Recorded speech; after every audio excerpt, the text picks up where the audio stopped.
ជំរាបសួរខ្ញុំឈ្មោះ Hector Arias ហើយនៅក្នុងវីដេអូខាងក្រោមខ្ញុំនឹងបង្ហាញអ្នកឧបករណ៍ Metatron Hunter នៅលើគេហទំព័ររបស់អ្នកផលិតអ្នកអាចមើលឃើញ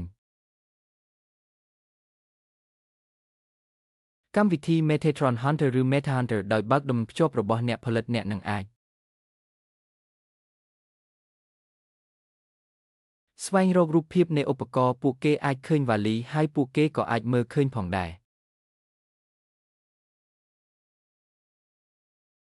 ឧបករណ៍ចាប់សញ្ញាដែលមានរាងដូចឧបករណ៍ជំនួយការស្ដាប់យើងទៅចុងបញ្ចប់នៃគេហទំព័ររបស់ក្រុមហ៊ុនផលិតនឹងទៅនៅចុងបញ្ចប់នៃគេហទំព័រខ្លឹមសារនៃអ្វីដែលអ្នកនឹងទទួលបាននៅពេលទិញ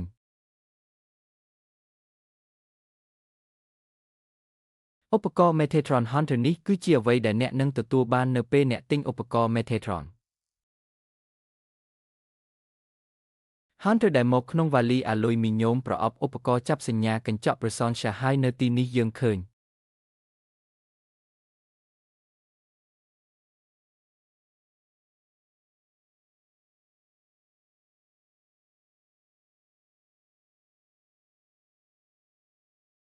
ត្រៃពន្លឺពីក្រដាសប្រាក់មួយនេះគឺអាលុយមីញ៉ូមបើដាក់ក្នុងច្រក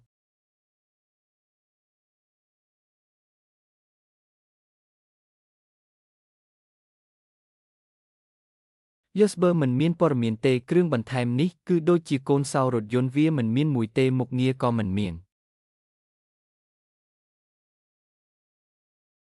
យកព័ត៌មានគ្រឿងបន្លាស់នេះមុខងាររបស់វាគ្រឿងបន្លាស់នេះនៅក្នុងប្រអប់នេះមុខងាររបស់វាអនុញ្ញាត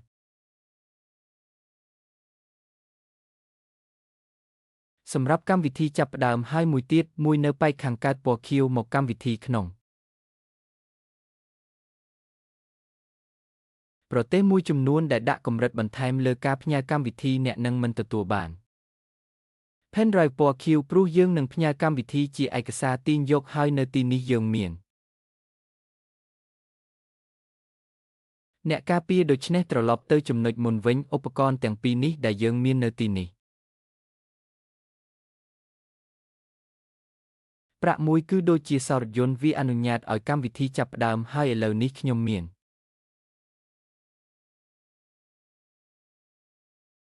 ឧបករណ៍ Metadrome ដើម្បីបង្ហាញមកហើយខ្ញុំផ្លាស់ទីពីវ៉ាលីដើម្បីបង្ហាញអ្វីដែលអ្នកនឹងទទួលថ្ងៃនេះមានសំណួរមួយពីប្រទេសអ៊ីតាលីបានសួរខ្ញុំបានបង្ហាញគេហទំព័រដល់គាត់ហើយខ្ញុំបង្ហាញគាត់ជាពិសេសរូបភាពនេះហើយព្រោះគាត់សួរខ្ញុំថាតើខ្ញុំទិញឧបករណ៍ដែលខ្ញុំទទួលនោះជាអ្វី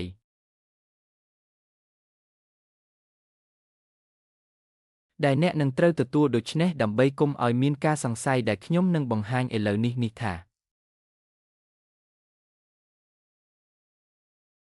យើងមាននៅទីនេះខ្ញុំនឹងបង្ហាញទាំងអស់នេះប៉ុន្តែផ្ទាល់ខ្ញុំនឹងបង្ហាញវាដូច្នេះអ្នកអាចមើលអ្វីដែលពួកគេនឹងទទួលបាននៅពេលពួកគេទិញឧបករណ៍នៅទីនេះយើងមានប្រអប់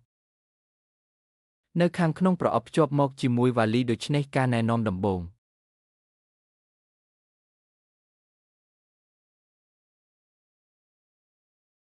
កុំបោះប្រអប់នេះទៅឆ្ងាយត្រូវរក្សាវាទុកព្រោះបើអ្នកធ្វើដំណើរទៅណាមកណាសំខាន់សម្រាប់ការពារមេរោគឧបករណ៍រក្សាទុកវាហើយដាក់ឈ្មោះវា Metatron សរសេរ Metatron ប៉ុន្តែអ្នកត្រូវតែរក្សាទុកប្រអប់នៅពេលណាក៏បានជាឧទាហរណ៍ប្រសិនបើអ្នកនឹងទៅសួរសុខទុក្ខសមាជិកគ្រួសារដើម្បីទទួលការព្យាបាលសមាជិកគ្រួសារនឹងចេញទៅក្រៅប្រទេសទោះស្ថានភាពបែបណាក៏ដោយជំនួសឲ្យការមើលវ៉ាលីគ្រឿងបន្លាស់នេះមានខ្យល់វាមានបាល់តូចដូចជាប៉េងប៉ោងខ្យល់នេះក៏ត្រូវមានដែរ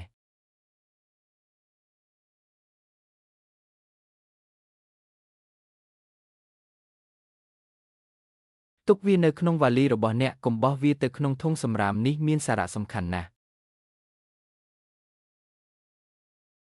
ជាឧទាហរណ៍ពួកគេនឹងធ្វើដំណើរតាមយន្តហោះពីប្រទេសមួយទៅប្រទេសមួយទៀតក្នុងវិស្មការជាមួយក្រុមគ្រួសាររបស់ពួកគេហើយពួកគេចង់បានពាក់ឧបករណ៍សម្រាប់ការព្យាបាលបន្ទាប់មកពួកគេដាក់បម្រើជាការការពារប្រឆាំងនឹងដើម្បីផ្លុំដួលវាគឺជាខ្នើយយើងឆ្ពោះទៅមុខយើងបន្តទៅមុខទៀតនៅទីនេះយើងមាន ត្រូវប្រាកដថាវាបែរមុខទៅមុខព្រោះមើលវ៉ាលីនេះគឺជាគម្រប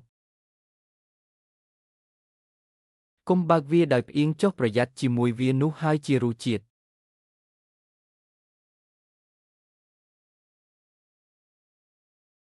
បើកវ៉ាលីហើយខ្ញុំនឹងបង្ហាញធាតុនីមួយទី1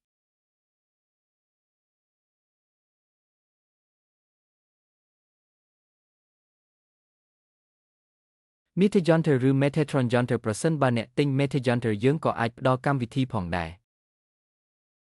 Metatronjunter យើងមានកម្មវិធីទាំងពីរភាពខុសគ្នាគឺតិចតួចបំផុត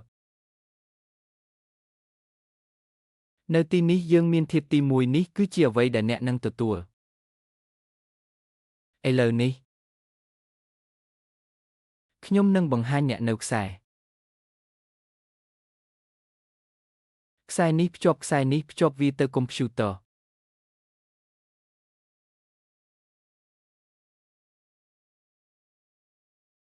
ហើយការភ្ជាប់គឺសាមញ្ញណាស់នៅទីនេះខ្ញុំនឹងភ្ជាប់វាមានទីតាំងតែមួយមិនមានលទ្ធភាពនៃកំហុសឬការភាន់ច្រឡំគ្មានបញ្ហា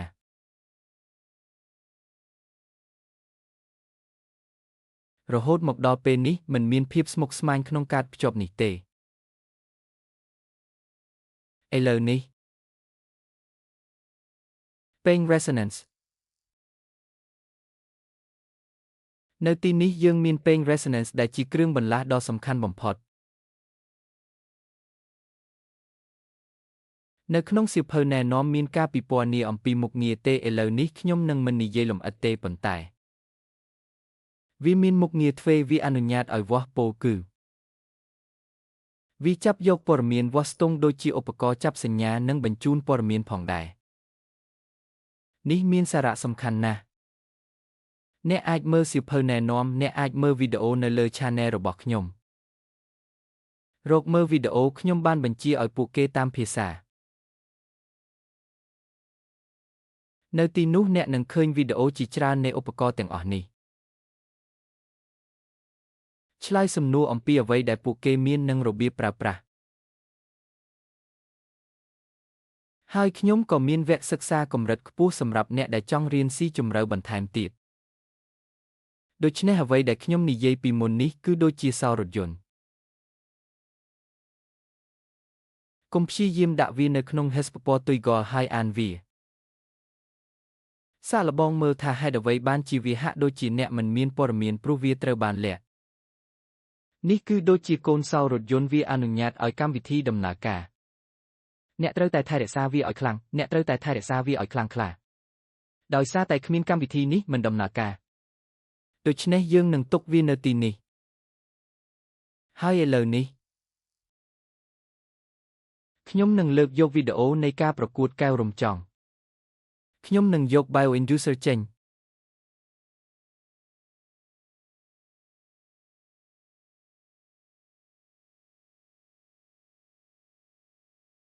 នៅទីនេះយើងមានវីដេអូណែនាំនិងលក្ខណៈពិសេសវីដេអូលើកទឹកចិត្តដែលមកឡាយតម្រូវដោយស្វ័យប្រវត្តិអ្នកអាចមើលឃើញនៅទីនេះការឡាយតម្រូវដោយស្វ័យប្រវត្តិសម្រាប់អ្នកដែលមានទំហំក្បាលវាខុសគ្នាមានមនុស្សដែលមានក្បាលតូចធំជាងបន្ទាប់មកការកែតម្រូវគឺដោយស្វ័យប្រវត្តិ